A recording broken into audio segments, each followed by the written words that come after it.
रीवा और मऊगंज जिले के 8 सामुदायिक स्वास्थ्य केंद्रों को निजी हाथों में सौंपे जाने की कथित तैयारी का विरोध शुरू हो गया है। कांग्रेस नेता कुंवर सिंह ने रीवा संभागायुक्त को ज्ञापन सौंपकर स्वास्थ्य केंद्रों का निजीकरण नहीं करने की मांग की है। ज्ञापन में चाकघाट, हनुमाना, नई गढ़ी, गंगेव, गुढ़, रायपुर, करचुलियान, रीठी और गोविंदगढ़ के सामुदायिक स्वास्थ्य केंद्रों का उल्लेख किया गया है। कुंवर सिंह का कहना है कि इन स्वास्थ्य केंद्रों पर क्षेत्र के हजारों गरीब और सामान्य परिवार उपचार के लिए निर्भर हैं। ऐसे में इन्हें निजी हाथों में सौंपे जाने से आम जनता पर उपचार का आर्थिक बोझ बढ़ सकता है। उन्होंने कहा कि आज़ादी के बाद गरीब और वंचित वर्ग को सुलभ स्वास्थ्य सुविधाएं उपलब्ध कराने के उद्देश्य से शासकीय अस्पतालों की व्यवस्था विकसित की गई थी। यदि इन संस्थानों का निजीकरण किया जाता है तो आर्थिक रूप से कमजोर लोगों के लिए उपचार हासिल करना मुश्किल हो सकता है। कुंवर सिंह ने संभागायुक्त से मांग की है कि जनहित को सर्वोच्च प्राथमिकता देते हुए इन स्वास्थ्य केंद्रों को निजी हाथों में सौंपने की प्रक्रिया पर रोक लगाई जाए और सरकारी स्वास्थ्य व्यवस्था को मजबूत किया जाए। इस कारण में एक आपने शिकायती पत्र दिया है, क्या है पूरा मामला बताएं। रीवा और मऊगंज जिले के 8 सामुदायिक स्वास्थ्य केंद्रों को निजीकरण हाथों में दिया जा रहा है। मैं एक सवाल पूछना चाहता हूं माननीय राजेंद्र शुक्ला साहब से कि देश की आज़ादी के वक्त भी देश के हालात अच्छे नहीं थे, इसके बाद भी शासकीय अस्पताल बनाए गए ताकि गरीब, मजदूर, किसान, जो गरीब आदमी है उसको प्राथमिक स्वास्थ्य की सुविधाएं उपलब्ध हों, उसको स्वास्थ्य की सुविधाओं के लिए दूर न जाना पड़े। ऐसी क्या बात हो गई? मैं तो पूछना चाहता हूं कि आज़ादी के से भी बुरे हालात आपने पैदा कर दिए। आप 25 वर्षों से प्रदेश में शासन में हैं और आपने आज प्रदेश का ये हाल कर दिया कि सारे अस्पतालों को बेचना पड़ रहा है।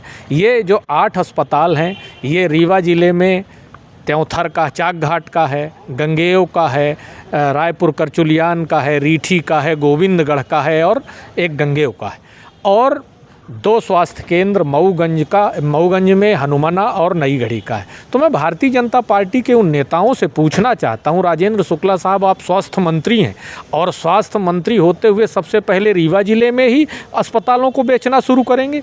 क्या भारतीय जनता पार्टी ने घोषणा पत्र में कहा था, क्या राजेंद्र शुक्ला साहब ने जनता से कहा था कि मुझे जिताइए मैं अस्पताल बेच दूँगा? क्या आपके प्रदीप पटेल जी ने घोषणा पत्र में कहा था कि आप हमको जिताइए, हम हनुमाना का स्वास्थ्य केंद्र बेच देंगे? क्या सिद्धार्थ तिवारी जी ने चुनाव लड़ने से पहले कहा था कि चाकघाट का स्वास्थ्य केंद्र हम बेच देंगे, आप हमको जिताइए? क्या श्री नरेंद्र प्रजापति जी ने ये कहा था कि मुझको जिताइए, मैं गंगेव का स्वास्थ्य केंद्र बेच दूंगा? क्या आदरणीय नागेंद्र सिंह जी ने ये कहा था कि आप हमको जिताइए तो गोविंदगढ़, रीठी और रायपुर करचुलियान के स्वास्थ्य केंद्रों को हम बेच देंगे? आज मैं आम जनता से, रीवा मऊगंज की जनता से निवेदन करना चाहता हूँ कि यदि आज स्वास्थ्य केंद्र बिक गए और आप नहीं खड़े हुए तो जब आपकी पुश्तें आपसे पूछेंगी कि स्वास्थ्य केंद्र बिक रहा था तब आप कहाँ थे, तब आप क्या जवाब दोगे? इसलिए मैं मऊगंज और रीवा ज़िले की आम जनता से कहना चाहता हूँ कि इन जो विधायक हैं जहाँ के, इनसे पूछिए कि क्या आपने घोषणा की थी, क्या आपको जिताया हमने तो आप हमारी स्वास्थ्य व्यवस्थाएं ख़त्म कर देंगे, हमारी शिक्षा व्यवस्था ख़त्म कर देंगे?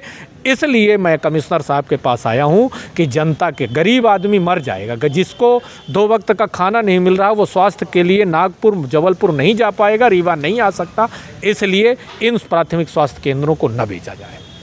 नहीं तो ऐसा क्या भारतवर्ष में कहीं है लागू?